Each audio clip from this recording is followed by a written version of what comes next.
We know what about all of the guys like Christian McCaffrey and Mike Evans, but I want to give this defense a little bit of love. So who are some players that have your attention, guys? Well, for me, one of the guys that has my attention is Shaq Thompson. You see how well he played last year, filling in for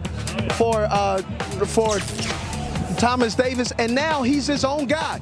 He's going over here, right? He doesn't fall for the trickery. He knows they're window dressing what's going on. He keeps his eyes on his luggage, and he dissects this play and makes a tackle for loss against Mr. Brown, which is exceptional because there are other things happening. But then right here, this is a transition of knowing that he will step up and be that guy to fill in for Thomas Davis with him leaving. Watch, he takes on the block, he shares the block, kind of like what we did against Joe Thomas. Then he makes the tackle for the loss. We'll go with it. Who do you have, Joe? I've got Brian Burns. He's going to be unstoppable tonight. Here we're watching him in the preseason. One of the reasons why is his recognition. He starts, he's a run defender, but he's going to quickly transition to the pass rush once he realizes it's a play-action pass. Then here you go. He's going to beat that tight end very quickly. He's going to burst, wrap up the quarterback, get him to the ground for the sack. That's the difference a lot of times between a sack and a hit. No sacks last week. He's going to have a few today. Here's another reason. He reminds me of a young, taller Von Miller. Watch his get off here. He bends, he crouches, he dips and rips, beats the tackle, gets him upfield. But when the quarterback starts escaping the pocket, he has the savvy whereabouts to spin back upfield, get behind from the quarterback, knock the football out because the quarterback doesn't know he's there, gets the sack, fumble. That's what you want to do if you want to be unstoppable. You got to get to the quarterback, you got to get the ball out. Well, I love that, Joe. We're going to toss it back to Andrew, but I have to say this. All your stuff was in the preseason. Do a better job. He's a rookie. He only got one game. Let's talk about somebody who could, Steve Mariucci, be unstoppable for the Buccaneers tonight in the regular season. It is week 2. Who do you like? Can I talk about another rookie? Yeah, go. How about Devin White, the linebacker over here for the Tampa Bay Bucks? Man, this guy coming out of LSU, he was my top linebacker coming out in the draft. Well, same thing for the Bucks. They took him 5th overall. Man, can he run and hit. He's a great open field tackler. He's good zone coverage awareness, and he's good in man-to-man coverage. You know what? He's going to be covering Christian McCaffrey quite a bit today, and that's going to be a tall order. Man, and he plays on all personnel groups. He doesn't come off the field. He's my unstoppable linebacker today. Devin White and the Bucks have been looking for this guy ever since Derek Brooks left. And he played well last week, Mooch, considering the fact that he had to have like a minor tonsil surgery. He lost 10 pounds. It's his first game. He's calling out the play in the huddle, and he can barely talk. Yeah. It's a good place to start. He's going to be watching Luke Kuechly when he's on the field because someday he's going to be just like that. He's going to be a great player. Yeah, the good news is that thing is cleared up. He's okay this week. He's put some weight on. He is back to eating grilled cheese. I gained 10 pounds this week, too. That's an entirely different story. More on that coming up a little bit later. Colleen? All right, thank you, guys. Well, as we get you set for tonight's game, we would be remiss not to mention those who are devastated by Hurricane Dorian. You can help all of the people affected by this severe weather and these storms by texting Dorian to 90999. That automatically gives $10 to American Red Cross Hurricane Relief. It's very easy to do it. Just pick up your phone, whether or not you're texting your mom, your parents, whoever, very early. So there is no reason to panic after week 1. It's just 1 week of games here. But Steve, an 0-2 start isn't the best. You got people who kind of start chirping, they start looking at you a little different. So how much pressure is there right now for these teams to get the win tonight? Well, when we're talking about this particular team, the Carolina Panthers, if they start 0-2, it is a huge problem for them because the Tampa Bay Buccaneers, they just aren't a very good football team right now. They're not, I'm sorry. And so when you lose to a football team like this and start 0-2, man, the kids at school start to get razzed. Right. The shock jocks, the radio stations start talking about you. They start even questioning front office decisions. And now you start to play devil's advocate 2020. Oh, we shouldn't have got this guy. We should have got that guy. You start looking it over. Yes. Yeah, you start examining 2 days in. But you went 0-2 when you were with the Panthers, and then you guys ended up going to the NFC Championship game. I believe we went 0-4. But we took some lumps, though. And how did the fans react to that? Man, Panther Day was cut short that week at the kids' Not school. as many autographs there for Steve Smith. No. And you can start 0-2 for different reasons, but what it is such a mental switch because everybody at the start of the season believed they are going to the Super Bowl. There were changes made on your football team that have improved your football team, and they will make you better. Now we started 0-2 in '93. That worked out. But the thing was, we knew we had a superstar sitting out, coming back. And we thought we could handle it without Emmitt Smith. We played the Washington Redskins. The Redskins beat us in the first game. They went 4-12 that year. And then we lost to Buffalo the second game. And we had just beat their butts in the Super Bowl. So it was we were the same team physically, shoulders down, without Emmitt Smith. But it was how it affected us, head, shoulders up. But you played the Buffalo Bills that were in the Super Bowl. Right. The Buccaneers nowhere near. Ain't going to the Nowhere Super near. Bowl, and Nowhere they near. were not in there last year. Well, here's the difference. Carolina, Superman's already on the field for them. For you guys, you knew that Superman was probably going to come back. And you knew when he came back, you guys were going to be back together. Right. The reason 0-2 will be so bad if the Carolina Panthers lose tonight is not because it's an insurmountable hole to come back from. You got 16 games. It's a long season.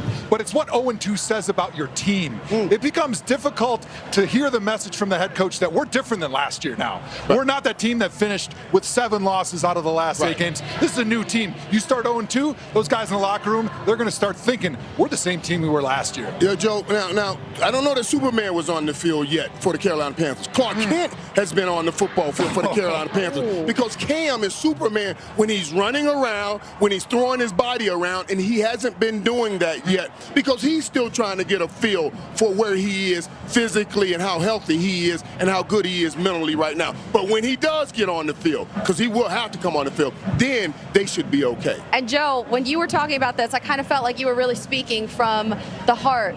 Because you never won a Week 1 game? My goodness. Oh, you never I was won. undefeated in the loss column in Week 1, 11 years. It was one of the things I've got the most pride in. Thank you very much. That was really sweet of I'm you. sorry you had to go through that all your life. So I know a lot about what 0-2 feels like. I know what 0-2 says about your team. That's not a good thing. A lot of stink. Oh, my God. Now, wait a minute. Don't just run by that. 11 straight years, you have never won a game in the opening week. Oh, I'm so sorry. See, look at this. We're a tight group up here on Thursday Night Football. That's We really hard love business each other. right there, baby. Steve That's included, hard. right, Steve? That's hard business. Hey, Mike, I like you. Hard business, Joe. That's And hard. some days I love you, but never kiss me on my head. Oh, All right, here we go. So we got Cam You'll Newton fix my there tie, on but the you're not going field. to kiss my head. He's trying to get his first win of the season. Hopefully we'll see him run around a little bit more tonight. We'll talk about that coming up. One timer. Kuechly coming in for work today. I feel like Luke Kuechly needs some shades, but that's just my tip for him off the field. He really doesn't need any tips for on the field because you guys, he is just so impressive when he's out there. A flat-out beast he is. Luke Kuechly is one of those guys that you can't. He reminds me of Zach Thomas. He's just a guy that just goes about his work and does his thing. And seeing all 4 of those guys, you got J.J. Henson, Colin Jones, and did not drive. Do you think they shared an Uber X on the way here? No. You don't think so? That would have been my bet. Well, not far from the stadium, there's a young Panthers fan who epitomizes what it means to face adversity. 14-year-old Brevard Wright refused to let an epilepsy diagnosis and major seizures slow him down. Then he received an added boost from a former NFL star and local legend. My name is Brevard Wright, and I'm 14 years old. He's the sweetest kid that you'd ever want to meet. He puts everybody else before himself. My dad was like the one that really introduced me into football. Just hanging out with him, getting to spend like quality time with him. We have a lot of bonding time, and it's good for him growing up at his age at 14. So I got a phone call from the school saying that he had fallen backwards out of his chair in the cafeteria and hit his head. They took him to the ER, and all the tests came back normal, but when we were getting ready to leave, he had another seizure. When you have more than one seizure, it's considered epilepsy. Being my only son, it's very scary because you don't know what the future holds. My dream is to meet my favorite football player of all time, Steve Smith. He has been a Steve Smith fan since he was small. Just like the cockiness, you know?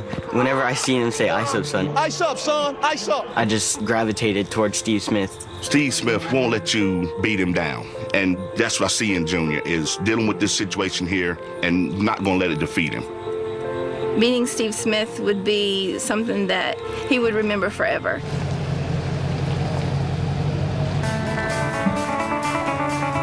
When you're a guest, you can just ring the doorbell as many times as you want.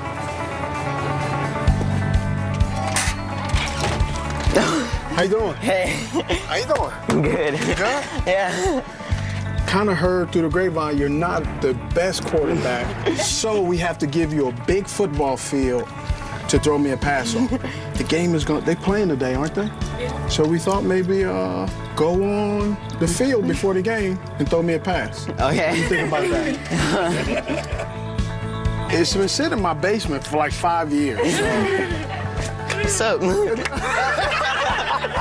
All right, let's go.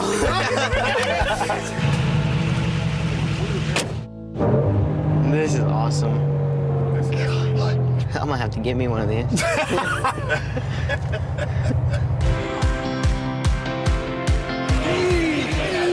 Hey, this is my buddy Bavard. This is Julius Peppers. What's up, man? Nice to meet you, kid. Nice to meet you, too. Bavard. How's it going, buddy? Christian McCaffrey. What's up? This has made his dream come true. Just growing up watching Steve Smith play football and then actually getting to meet him, I think he's still a little bit in shock. You ready? Yeah. You good?